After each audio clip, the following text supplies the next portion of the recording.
नमस्कार, आप देख रहे हैं कैपिटल टीवी का खास शो महाराष्ट्र फाइल्स। आपके साथ मैं हूं परवीन शेख। हम लेकर हाजिर हुए महाराष्ट्र की बड़ी खबरें जिनका आपसे है सरोकार। आपको बताएंगे महाविकास अघाड़ी में क्यों पड़ी फूट, अखिलेश के दांव से कांग्रेस बेहाल, सीट बंटवारे पर शाह का बड़ा ऐलान और ओवैसी ने फिर अघाड़ी को फंसाया। इसके अलावा जानेंगे कौन किसे दे रहा है चुनौती, कौन किसकी बढ़ा रहा है टेंशन। साथ ही आपको इन सभी खबरों से कराएंगे रूबरू। लेकिन तमाम बड़ी खबरों में आगे बढ़ने से पहले एक नजर डालते हैं महाराष्ट्र की टॉप हेडलाइंस पर।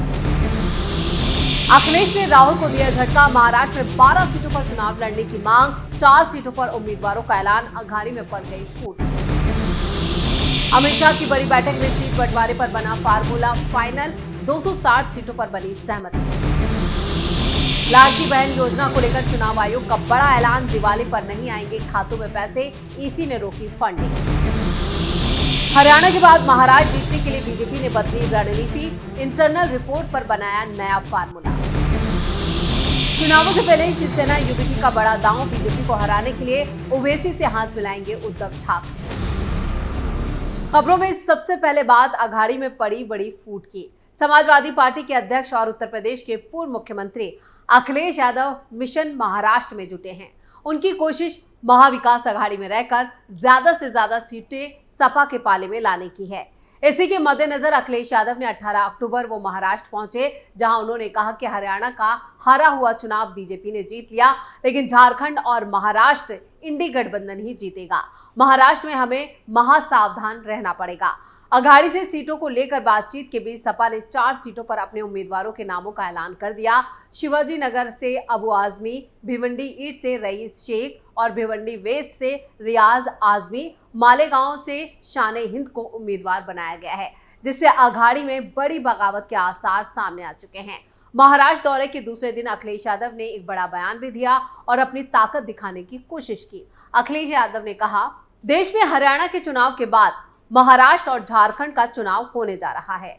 हालांकि उपचुनाव भी हो रहे हैं, लेकिन झारखंड और महाराष्ट्र में देश की राजनीति के लिए महत्वपूर्ण चुनाव होने जा रहे हैं। और हाल ही में हम लोगों ने ये देखा है कि हरियाणा का हारा हुआ चुनाव भारतीय जनता पार्टी ने जीत लिया। इसलिए महाराष्ट्र और झारखंड में इंडी गठबंधन के सहयोगी दल मिलकर भारतीय जनता पार्टी को हराएंगे। उन्होंने राज्य सरकार पर भी निशाना साधा, कहा महाराष्ट्र की सरकार छीनी हुई और हथियाई हुई सरकार है, ये खोखे से डराकर बनाई हुई सरकार है। सपा नेता ने कहा कि महाराष्ट्र में महाभ्रष्टाचार चल रहा है, जनता अब इस सरकार को बदलने के लिए पूरी तरह से कमर कस चुकी है।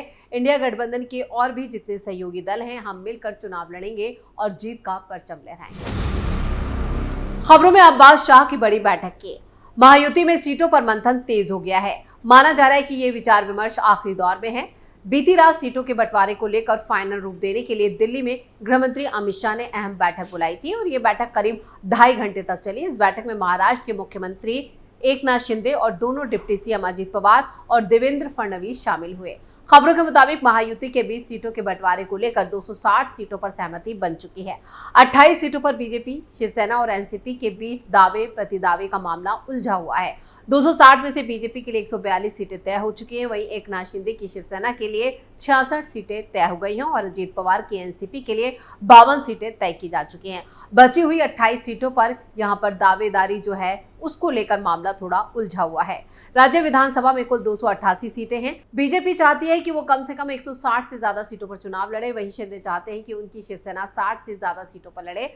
वहीं अजित पवार भी चाहते हैं कि ये आंकड़ा और ज्यादा बढ़े।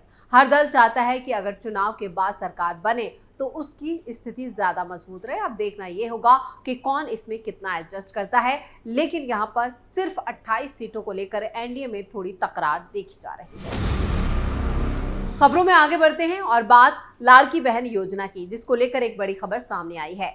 इस योजना के तहत अब तक 2 करोड़ 40 लाख से ज्यादा पात्र महिलाओं को 5 महीने की किश्त मिल चुकी है। हालांकि चुनाव अवधि के दौरान महिलाओं को आगे की किश्तें नहीं मिल पाएगी, यानी उनके खाते में 1500 रुपए नहीं आएंगे, क्योंकि लाडली बहन योजना को अस्थायी तौर पर निलंबित कर दिया गया है। दरअसल चुनाव आयोग ने महाराष्ट्र विधानसभा चुनाव की वजह से ये घोषणा की है, जिसके मुताबिक राज्य में 20 नवंबर को एक ही चरण में मतदान है, इसलिए राज्य में आचार संहिता लागू कर दी गई है।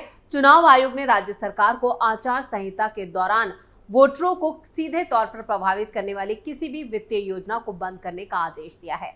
चुनाव आयोग के आदेश के बाद महिला एवं बाल कल्याण विभाग की तरफ से इस योजना के लिए जरूरी धनराशि पर रोक लगा दी गई है, जिससे पात्र महिलाओं को चुनाव तक लाड़की बहन योजना का पैसा नहीं मिल पाएगा।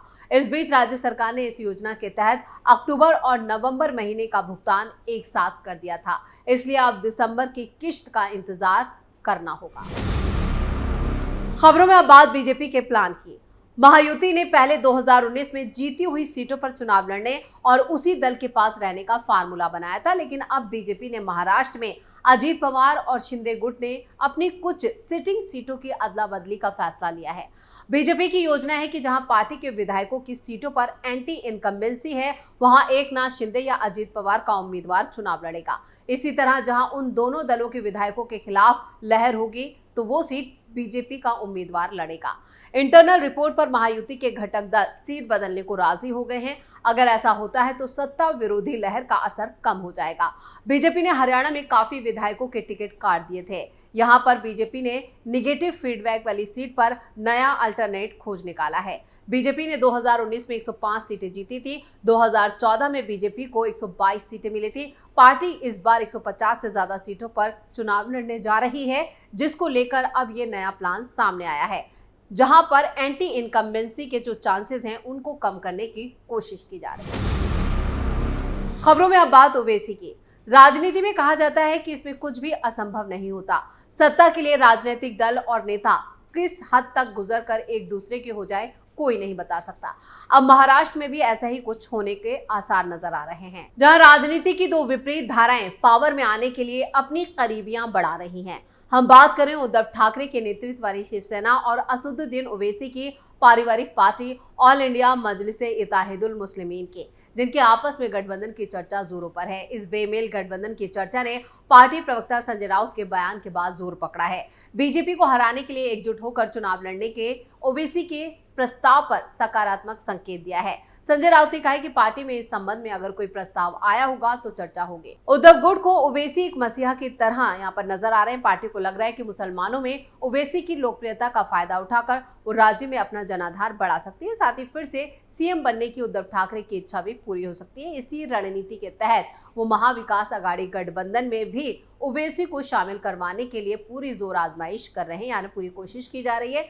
हालांकि कांग्रेस और एनसीपी यानी कि शरद गुट इस गठबंधन को लेकर राजी नहीं है। ओवैसी की एंट्री को लेकर कांग्रेस भी असहज महसूस कर रही है।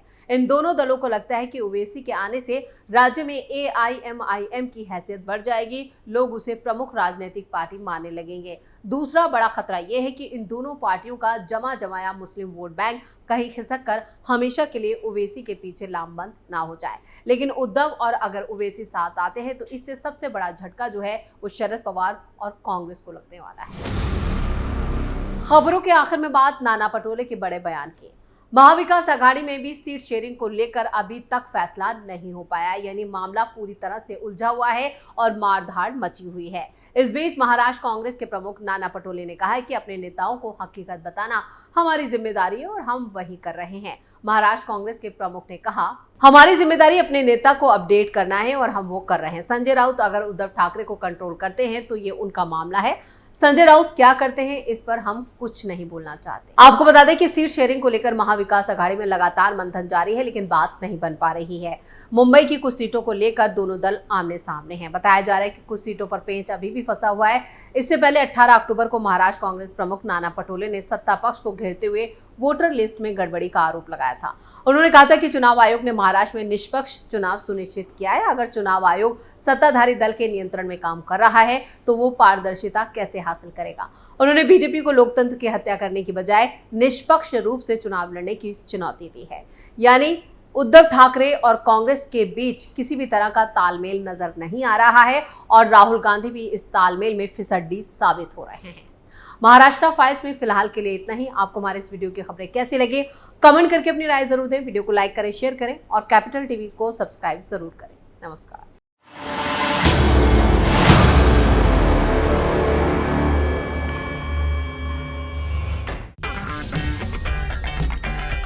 अगर आपको हमारा वीडियो पसंद आया हो तो इसे लाइक करें, हमारे चैनल को सब्सक्राइब करें और हाँ, बेल आइकन दबाना ना भूलें ताकि आप तक हमारे वीडियो की नोटिफिकेशन पहुंचती रहे। आप अपना सुझाव हमें कमेंट बॉक्स में दे सकते हैं। हमारे साथ जुड़ने के लिए शुक्रिया।